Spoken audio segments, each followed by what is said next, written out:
कुछ बाकी है।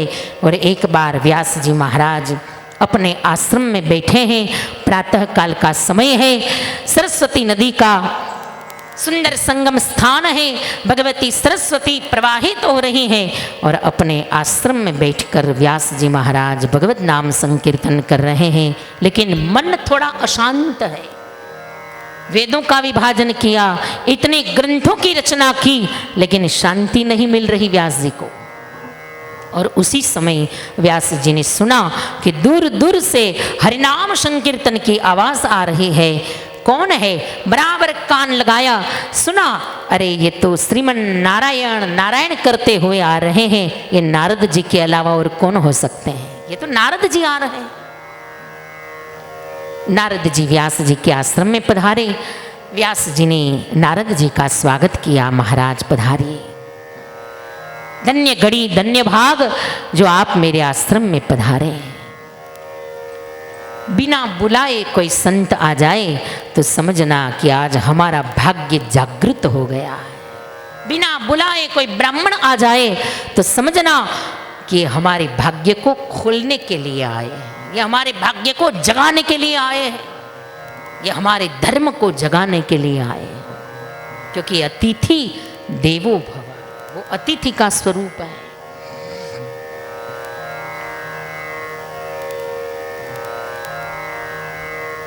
नारद जी आए, व्यास जी ने खड़े होकर नारद जी का स्वागत किया। महाराज पधारिए, मुझे खूब आनंद हुआ कि आपके दर्शन का लाभ मुझे मिला। आप अतिथि बनकर आज अचानक मेरे द्वार पर आए हैं। नारद जी को सुंदर आसन पर विराजमान किया। नारद जी ने कहा, पर व्यास जी आप कुछ उदास लगते हैं। हे व्यास, आप उदास क्यों हैं? हरि के दास कभी उदास नहीं होते, संत कभी उदास नहीं होते, वो आनंद में ही रहते हैं।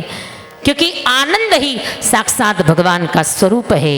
और संतों की भक्ति यही है कि वो हर हमेश आनंद में रहे, हर समय आनंद में रहे। ऐसो आनंद नाही ए अमीरी में जो आनंद संत फकीर करे। ऐसो आनंद नाही अमीरी में जैसो आनंद संत फकीर करे। ऐसो आनंद नाही अमीरी में जो आनंद संत फकीर करे।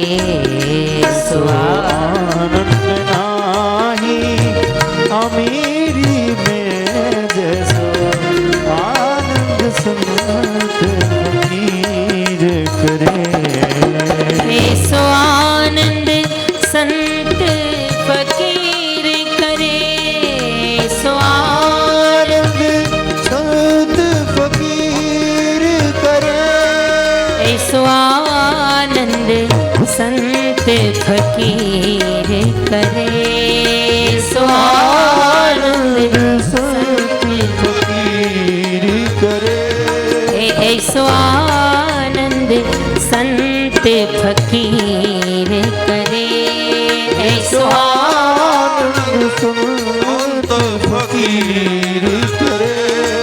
जैसो आनंद नाही अमीरी में जो आनंद आनंद आनंद संत फकीर करे। ऐसो आनंद नाही अमीरी में जैसो आनंद संत फकीर। हे आनंद संत आनंद फकीर। संत फकीर करे।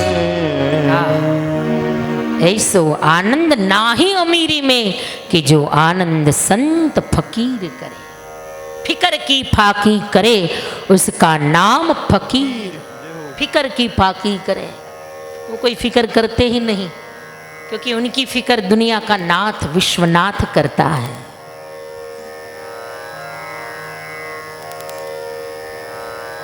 अब सौंप दिया इस जीवन का सब भार तुम्हारे हाथों में, हे जीत तुम्हारे हाथों में, हे हार तुम्हारे हाथों में। फिकर नहीं, सब कुछ भगवान को सुप्रद कर दिया, जो समर्पित हो गए भगवान के चरणारविंद में। अब हारे तो भी अच्छा और जीते तो भी अच्छा। जीत गए तो आपकी जय जयकार होगी, और अगर हार गए तो कलंक मुझे नहीं लगेगा, कलंक भी आपको ही लगेगा। प्रभु जी मेरो का बिगड़े गो, जाएगी लाज तिहारी, हे नाथ मेरो का बिगड़े गो, जाएगी लाज तिहारी। निमाड़ी भाषा, निमाड़ी भाषा। इंदौर के पास जब हमारी धामनोद में कथा थी तो वहां सब गा रहे थे, बड़ी सुंदर निमाड़ी भाषा।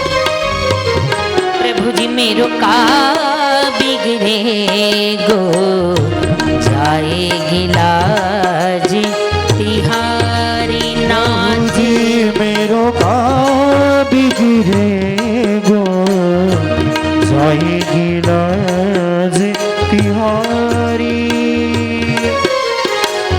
एक गज और ग्राह लड़े जल भीतर, गज और ग्राह लड़े जल भीतर, लड़ते लड़ते गज हारी, लड़ते लड़ते ग्रज हारी। तो तिल भर सूंढ रही जल बाहिर, तिल भर सूंढ रही जल बाहिर, तिल भर सूंढ रही जल बाहिर, तिल भर सूंढ रही जल बाहिर।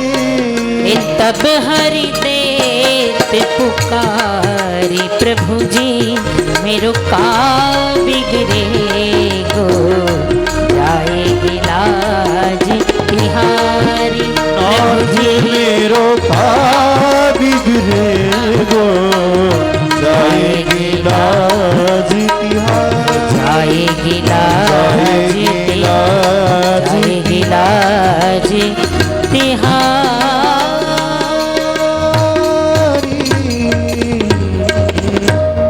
हे नाथ मेरो का बिगड़े गो, जाएगी तो लाज तिहारी, तिहारी लाज जाएगी, कलंक तेरे नाम को लगेगा, मेरा क्या जाएगा,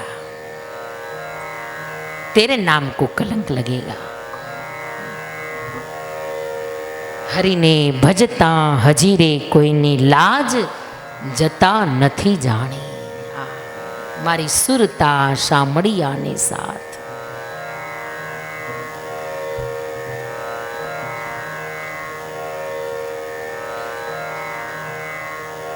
नारद जी ने कहा, हे व्यास आप उदास क्यों हैं, क्यों इतने चिंतित हैं।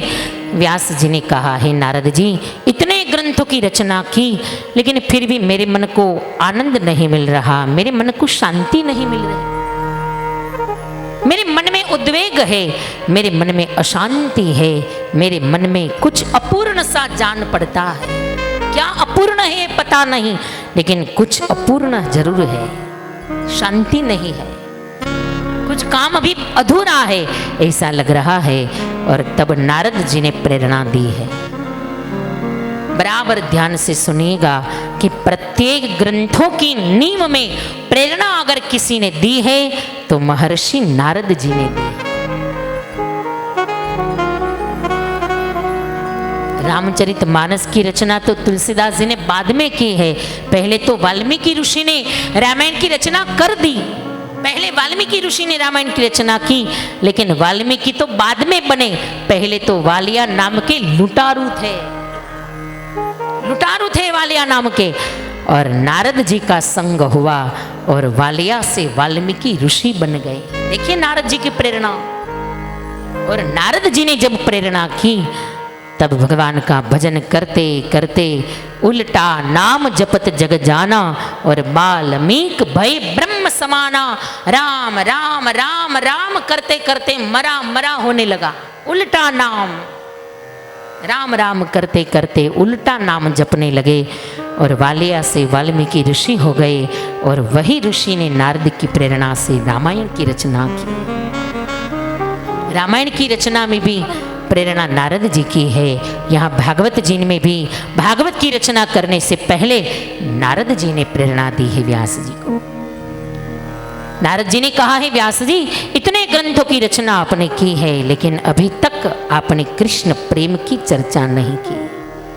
आपने कृष्ण लीला की कथा नहीं रची है, क्योंकि कृष्ण कथा ये तो प्रेम शास्त्र है, भागवती कथा ये तो प्रेम ग्रंथ है, ये तो भक्ति का शास्त्र है। चाहे बड़े बड़े ज्ञान वैराग्य के शास्त्र आपने बनाए, पर जब तक उसमें प्रेम ना आएगा, जब तक उसमें भक्ति नहीं आएगी, जब तक इसमें कृष्ण प्रेम रस नहीं आएगा, तब तक ये सारा ज्ञान वैराग्य अपूर्ण है। याद रखना, व्यक्ति चाहे कितना भी ज्ञानी क्यों न हो, कितना भी वैरागी क्यों न हो, पर अगर उसमें कृष्ण प्रेम का जो रस नहीं होगा, तो वो ज्ञान निरस बन जाएगा। वही ज्ञान अभिमान का कारण बन जाएगा और वही ज्ञान अभिमान के कारण आखिर में पतन कराएगा। ज्ञानी का पतन हो सकता है, वैरागी का भी पतन हो सकता है, लेकिन कभी सुना है कि कभी भक्त का पतन होता है? क्योंकि वो तो भक्त है, क्योंकि वो तो प्रेमी है भगवान का, और प्रेमी का कभी पतन नहीं होता, भक्त का कभी पतन नहीं होता, क्योंकि उसे उसकी रक्षा करने के लिए स्वयं भगवान उसकी निगरानी करते हैं। वो भगवान की निगरानी में होता है, और जो भगवान की निगरानी में होता है उसका पतन कभी भगवान नहीं होने देते। भगवान उसका ख्याल रखते हैं, क्योंकि वो